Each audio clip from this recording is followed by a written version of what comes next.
बच्चों आज हम आपको एक ऐसा टॉपिक करवाने वाले हैं जो बहुत ही इंपॉर्टेंट है फिजिक्स और केमिस्ट्री दोनों के लिए, जिसका नाम है लेटेंट हीट। लेटेंट एक ग्रीक लेटर है जिसका मीनिंग है हिडन और छुपा हुआ। इसको हिडन हीट जहां छुपी हुई हीट भी बोलती हैं। क्या है ये बच्चे? जब हम किसी सॉलिड को लिक्विड में चेंज करते हैं या लिक्विड को किस में चेंज करते हैं, गैस में, तो उसको हीट करना पड़ता है। तो जब हीट करते हैं, ये देखिए हीट करेंगे तो वो टेम्परेचर क्या होगा, राइज होगा, ये थर्मामीटर बताएगा। लेकिन एक टाइम ऐसा आता है कि हीट तो हम कर रहे होते हैं लेकिन वो टेम्परेचर जो है थर्मामीटर पे राइज नहीं हो रहा होता, वो हीट शो नहीं हो रही होती। उसी हीट को हम बोलते हैं लेटेंट हीट। तो हम ऐसा भी कह सकते हैं the heat energy which is supplied to change the state of matter. State of matter mean solid to liquid और liquid to gas is called latent heat. It mean latent heat दो तरह में डिवाइड हो गई। Solid को liquid में change करना उसको क्या बोलते हैं, फ्यूजन, और लिक्विड को गैस में चेंज करना उसको बोलते हैं vaporisation. It mean latent heat is of two type, latent heat of fusion and latent heat of vaporisation. One by one study करते हैं बच्चे। तो चले बच्चे सबसे पहले करते हैं latent heat of fusion. Fusion क्या होता है बच्चे? मेल्टिंग। मेल्ट कौन होता है? सॉलिड। तो इसमें हमने सॉलिड को लिक्विड में चेंज करना है। सॉलिड को लिक्विड में चेंज करना है, क्या करना पड़ेगा? हीट करना पड़ेगा। कितने टेम्परेचर पे मेल्ट होता है जी? अपने मेल्टिंग पॉइंट पे। हर सॉलिड का मेल्टिंग पॉइंट अलग होता है। जैसे आइस का 0 डिग्री, जैसे बैक्स का 63 डिग्री, आयरन का देखें तो 1535 डिग्री सेल्सियस। तो हम एग्जाम्पल लेंगे आइस की। आइस को मेल्ट करेंगे तो क्या बनेगा? लिक्विड वाटर बनेगा बच्चे। तो हमने इसको समझने के लिए ये देखिए, ये कंटेनर लिया है, इसमें मैंने आइस के पीस डाल दिए हैं। आपको पता है आइस का टेम्परेचर जो है माइनस में होता है। मान लेते हैं इसका टेम्परेचर -10 डिग्री सेल्सियस है। अगर इसको मेल्ट करना है, लिक्विड बनाना है, तो क्या करना पड़ेगा? हीट करना पड़ेगा। ये देखिए मैंने फ्लेम लगा दिया है। जैसे ही ये हीट गेन करेगा इसका टेम्परेचर इंक्रीज होना शुरू हो जाएगा, -10 से -8, -5, -2। क्लियर? माइनस का जितना कम होता है उतना ज्यादा होता है। तो ये जैसे ही ये टेम्परेचर 0 पे पहुंचेगा, टेम्परेचर 0 पे पहुंचेगा तो बर्फ जो है वो पिघलना शुरू हो जाएगी, क्योंकि आइस का मेल्टिंग पॉइंट क्या है? 0 डिग्री सेल्सियस है। उस टेम्परेचर पे वो मेल्ट होना शुरू हो जाती है। तो आप देखेंगे हीट तो हम दे रहे हैं, हीट नीचे से दे रहे हैं, लेकिन वो हीट गेन भी कर रही है, बर्फ वो पिघल भी रही है, लेकिन टेम्परेचर जो है वो थर्मामीटर पे राइज नहीं हो रहा, वो शो नहीं हो रहा। हीट तो जा रही है लेकिन टेम्परेचर थर्मामीटर उसको शो ही नहीं कर रहा। वो हीट कहां जा रही है?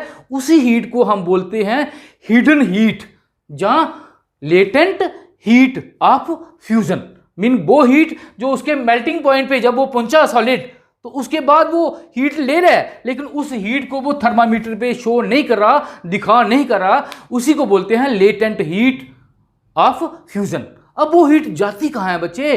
तो ये देखिए, ये सॉलिड, आई सॉलिड है। हमने पढ़ा था पिछले लेक्चर में कि सॉलिड के पार्टिकल जो होते हैं क्लोजली पैक्ड होते हैं और उनमें फोर्स ऑफ अट्रैक्शन क्या होती है? ज्यादा होती है। अगर उस फोर्स ऑफ अट्रैक्शन को ब्रेक करोगे तभी तो लिक्विड बनेंगे, क्योंकि लिक्विड में इंटरमॉलिक्यूलर फोर्स ऑफ अट्रैक्शन क्या होती है? कम होती हैं। तो वो जो लेटेंट हीट है जो सॉलिड गेन कर रहा है, वो यही जो सॉलिड और सॉलिड के पार्टिकल के बीच में स्ट्रांग फोर्स ऑफ अट्रैक्शन है उसको ब्रेक करने में लग जाती हैं और वो बन जाता है लिक्विड। जब तक सारी की सारी intermolecular forces of attraction break ना हो जाएं, वो लिक्विड में चेंज ना हो जाए, तब तक वो हीट शो नहीं होती है बच्चे। उसके बाद जब पानी बन जाएगा तो उसको हीट करेंगे, दोबारा टेम्परेचर राइज होना शुरू हो जाएगा। तो बच्चे लेटेंट हीट को हम कह सकते हैं ऐसी हीट जो सॉलिड को हम देते हैं उसके मेल्टिंग पॉइंट पे उसकी स्टेट को चेंज करने के लिए, लेकिन वो टेम्परेचर पे शो नहीं होती, दैट इज लेटेंट हीट। और लेटेंट हीट की जो डेफिनेशन है, जहाँ लेटेंट हीट को मेजर किया जाता है किलोग्राम सब्सटेंस के पीछे।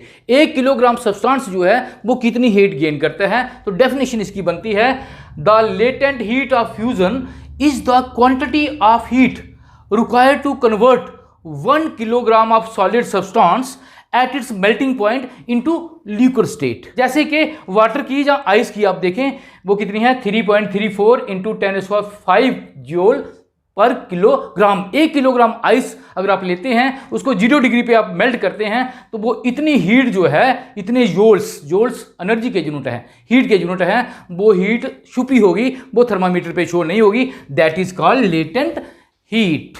ठीक है बच्चे अब चलते हैं सेकंड लेटेंट हीट पे, that is latent heat of vaporisation. Vapour बनाना, किसके बनाते हैं वेपर? लिक्विड के।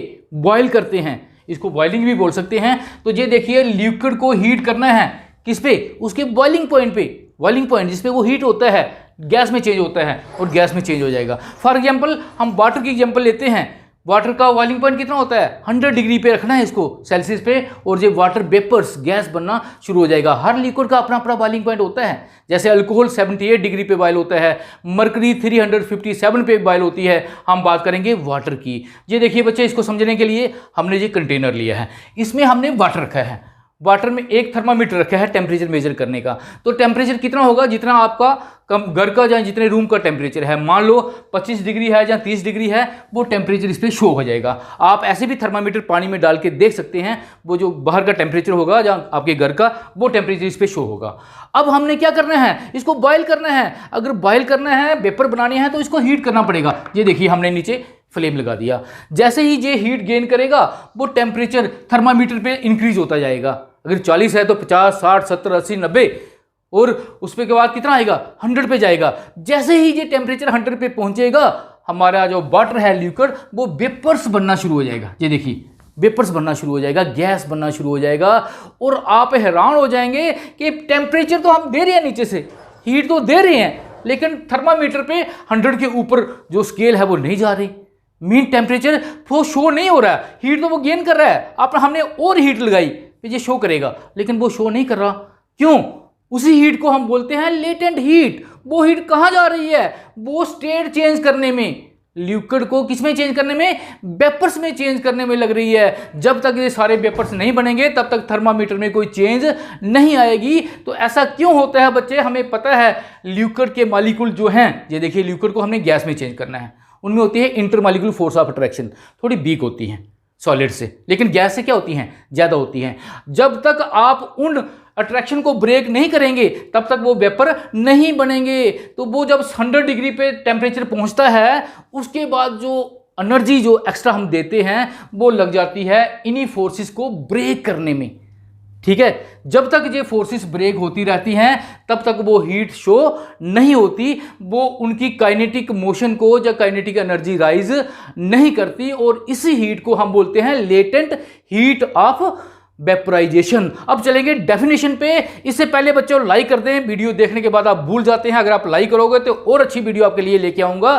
तो देखते हैं डेफिनेशन। हम वेपराइजेशन लेटेंट हीट को मेजर करते हैं 1 किलोग्राम सब्सटेंस लेके। इट मीन 1 किलोग्राम पानी जो है जब 100 डिग्री पे बॉयल होता है, तो कितनी हीट वो गेन करता है 100 डिग्री पे, वो लेटेंट हीट है। तो हम कहेंगे the latent heat of vaporisation is the quantity of heat required to convert 1 kilogram of liquid substance at its boiling point. लेकिन किस पे, बॉइलिंग पॉइंट पे, सॉलिड होगा तो मेल्टिंग पॉइंट पे, without any change in temperature. Temperature में change नहीं आ रही, बॉइलिंग पॉइंट पे इसको हम हीट करते जा रहे हैं। जो हीट वो गेन की है वो लेटेंट हीट है। जैसे कि 1 किलोग्राम पानी जो है, उसकी लेटेंट हीट ऑफ वेपरेशन कितनी है, दैट इज 22.5 इंटू 10⁵ जूल पर किलोग्राम। क्लियर बच्चे, जूल्स एनर्जी के यूनिट है पहले मैंने। This is all about latent heat. Very interesting और वेरी इंपॉर्टेंट टॉपिक बच्चे, जल्दी से लाइक कर दें। ओके बच्चों, बाय बाय।